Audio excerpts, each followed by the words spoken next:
Online Communication and Education.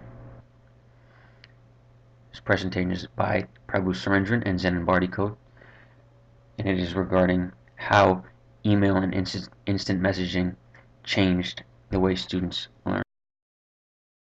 Free email was one of the first forms of online communication used by students. Hotmail was one of the first and arguably the most successful. It was launched on Independence Day of 1996 by Sabir Bahita and Jack Smith. Fast forward over a year later, and Hotmail had reached millions of subscribers. By December of 1997, Microsoft had bought it out for $400 million. Now here we have an example of logging onto a Hotmail account. An email is about to be sent from this account to show just how fast emailing can be. An attachment is going to be uploaded to display the greatest feature that emailing provides students.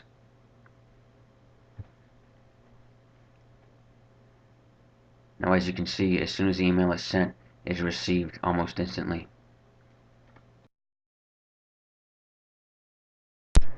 This is an early version of Hotmail from 1996. Free email allowed students to communicate over the web without the use of phones or having to physically meet up.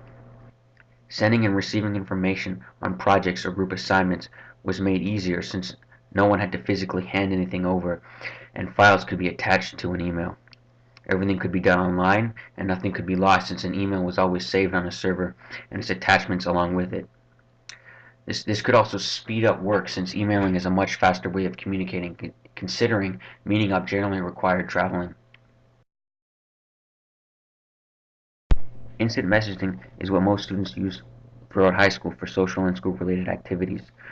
For school-related activities, instant messaging was more convenient because it offered all the advantages of emailing, but it was all usually done in a single conversation and everything was usually faster. However, the speed did depend on the internet connection. The only downside was files could not be saved in a conversation. They had to be uploaded onto your hard drive. Whereas with emails, you could store attachments as long as the email was saved in your inbox and not put in the trash and eventually deleted. Here is the current version of MSN called Windows Live Messenger. Instant messaging is what most students use throughout high school for social and school-related activities. For school-related activities, instant messaging was more convenient because it offered all the advantages of emailing, but it was all usually done in a single conversation and everything was usually faster. However, the speed did depend on the internet connection. The only downside was files could not be saved in a conversation. They had to be uploaded onto your hard drive. Whereas with emails, you could store attachments as long as the email was saved in your inbox and not put in the trash and eventually deleted. Now here we have an example of MSN being used to transfer a file.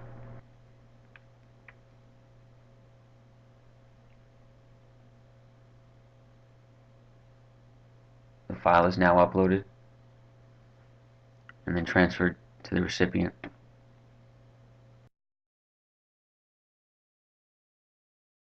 Many features have been added to instant messaging since its initial introduction. One of these is group conversations, which allows more than two participants to partake in a single conversation. Another is the whiteboard, which allows things to be drawn in a conversation, such as symbols that cannot be typed. There is also video and voice recording functions that students can use. However, these are limited by the availability of webcams and microphones. Now here is an example of a group conversation.